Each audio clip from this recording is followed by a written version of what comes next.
Okay, now we can discuss about the bootstrap air evaporative system. So here the bootstrap air cooling system is having the bootstrap air evaporator system is having the same components of bootstrap air cooling system also, but in addition to these two we have an evaporator in this diagram.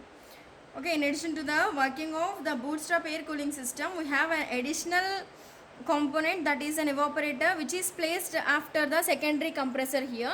So after placing the evaporator, what will happen, additional cooling will be provided to the air, so which can be used to provide more cooling effect to the cabin. So that's why we have another one, that is a bootstrap air evaporator system. So in the bootstrap evaporator system, I will draw the schematic diagram now. Okay, this is the schematic diagram of bootstrap air evaporator system. So in this diagram we have additional evaporator here. So this is the ambient air, this is the ramming air, this is the main compressor, this is the gas turbine, and this is the combustion chamber, and this is the first heat exchanger. Okay, this is the secondary compressor, this is the secondary compressor, and this is the secondary heat exchanger, and this is the evaporator. This is the evaporator, and this is the cooling turbine. Here the air will be sent to the cabin. So this is the air will be sent to the cabin.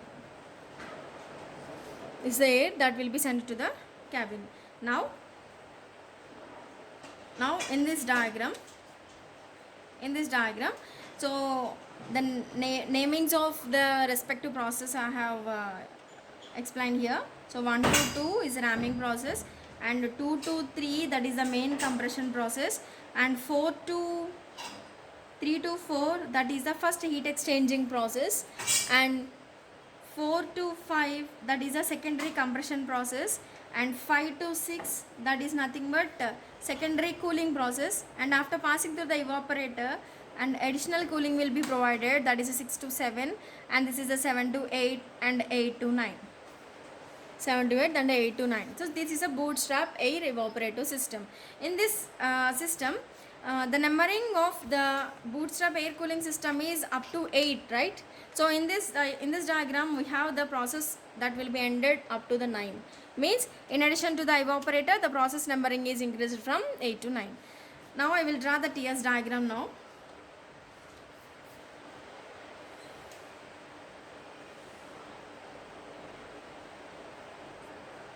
Okay, these are the pressure lines.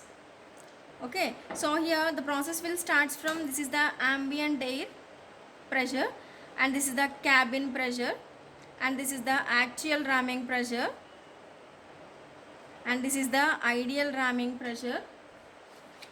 Okay, so this is the main compressor pressure, and this is the secondary compressor pressure.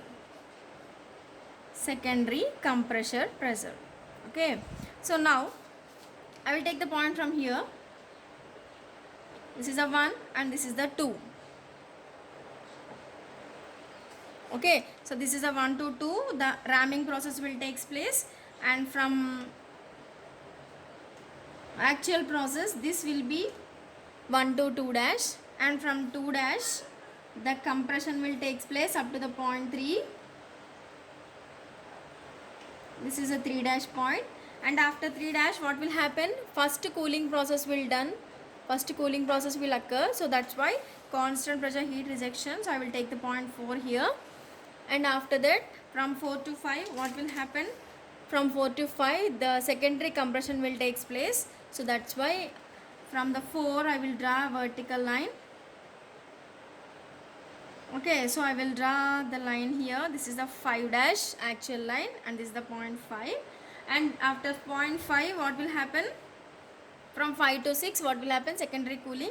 So this is the point 6, and from 6 to 7 additional cooling will be occurred. So this is the 7th point. So from 7 what will happen, cooling process will occur. So that's why from 7 to 8 expansion process will take place up to the cabin pressure, which is the point 8. Okay, from point 8, if there is an if there is an existence of turbine efficiency, the point will be represented with 8 dash point. Okay, so 8 dash and that to 9. So what is 9?